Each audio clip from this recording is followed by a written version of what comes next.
यूं तो राष्ट्र स्वयंसेवक संघ और सत्ताधारी भारतीय जनता पार्टी के रिश्ते किसी से छिपे नहीं हैं। इसके बावजूद अगर प्रधानमंत्री नरेंद्र मोदी प्रधानमंत्री बनने के 11 साल के दौरान अगर पहली बार संघ के मुख्यालय जा रहे हैं तो जाहिर है इसके सियासी मायने तो तलाश किए ही जाएंगे।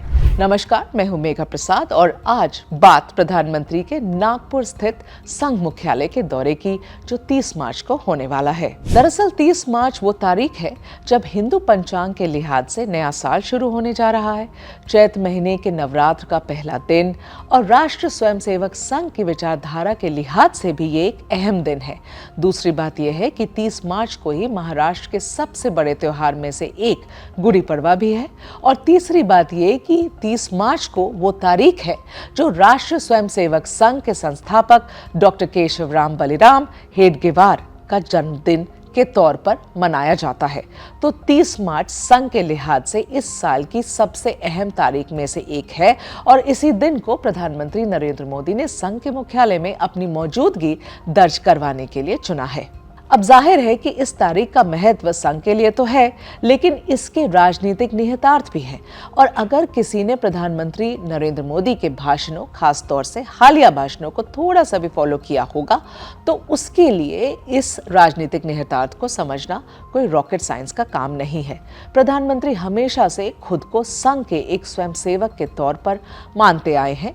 अभी हालिया में 2-3 पॉडकास्ट में प्रधानमंत्री नरेंद्र मोदी ने बार बार लगातार राष्ट्र स्वयंसेवक संघ की तारीफ की है और संघ के प्रति अपना आभार भी जताया है।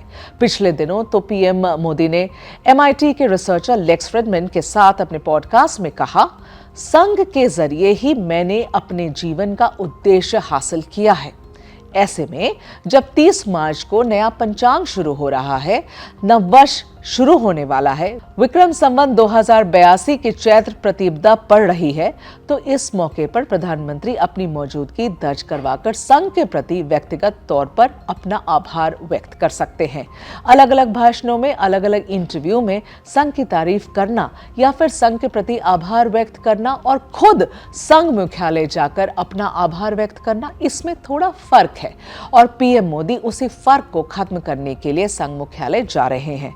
बाकी 2024 के चुनावी नतीजों के बाद जो लोग संघ और बीजेपी के रिश्तों पर सवाल उठा रहे थे, जो लोग बीजेपी और संघ के बीच की तल्खी को लेकर कयास लगा रहे थे, सरसंघचालक और सह सरकारवाह की ओर से सार्वजनिक मंचों पर कही गई बातों का अपने तरीके से अलग अलग मतलब निकाल रहे थे, पीएम मोदी की संघ मुख्यालय में मौजूदगी भर ही तमाम आलोचकों की बोलती बंद करने के लिए पर्याप्त होगी, जिन्होंने संघ और बीजेपी के बीच के रिश्तों में दरार नजर आई। हालांकि ये लगा जरूर था कि 2024 में थोड़ी दूरी तो है।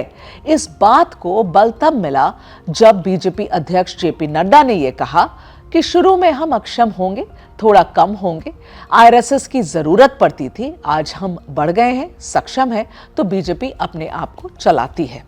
हालांकि 2024 के लोकसभा चुनावों के बाद जिस तरह से लगभग हारे हुए राज्य हरियाणा में बीजेपी की एक तरफा जीत हुई, महाराष्ट्र में इतनी टूट फूट के बाद भी महायुति ने जिस तरीके से महाविकास अघाड़ी को समेटा और अपनी वापसी की और फिर दिल्ली में जिस तरह के नतीजे आए, उसने ये बता दिया था कि बीजेपी और संघ के बीच ऐसा कुछ भी नहीं हुआ जिसकी कल्पना संघ या बीजेपी के विरोधी लोग लगा रहे थे। बाकी जिसको भी इस बात में थोड़ी भी गुंजाइश दिख रही थी, पीएम मोदी 30 मार्च को उस गुंजाइश को भी खत्म करके साफ साफ संदेश दे देंगे कि ऑल इज वेल। बाकी कहने को कह सकते हैं कि बीजेपी को नया अध्यक्ष चुनना है और उसके लिए संघ की मोहर जरूरी है, तो पीएम मोदी नागपुर जा रहे हैं। लेकिन ये काम तो एक फोन पर भी हो सकता है। वैसे भी हो सकता है जैसे अमित शाह की जगह जेपी नड्डा को कमान संभालने के लिए कहा गया था। फिर अभी एक नाम के लिए संघ मुख्यालय जाने की कोई वैसी जरूरत नहीं है जैसा कहा जा रहा है। बाकी राजनीति प्रतीकों का खेल है और प्रधानमंत्री उस वक्त में संघ मुख्यालय जाकर उस प्रतीक को और गाढ़ा करना चाहते होंगे जब संघ अपनी स्थापना के 100 साल पूरे करने जा रहा है। और इस उत्सव के बाद पहले बिहार और फिर बंगाल विधानसभा के भी चुनाव हैं, जहां बीजेपी कभी अपने दम पर सत्ता में काबिज नहीं हो पाई है। शुक्रिया, आप देख रहे थे ABP लाइव।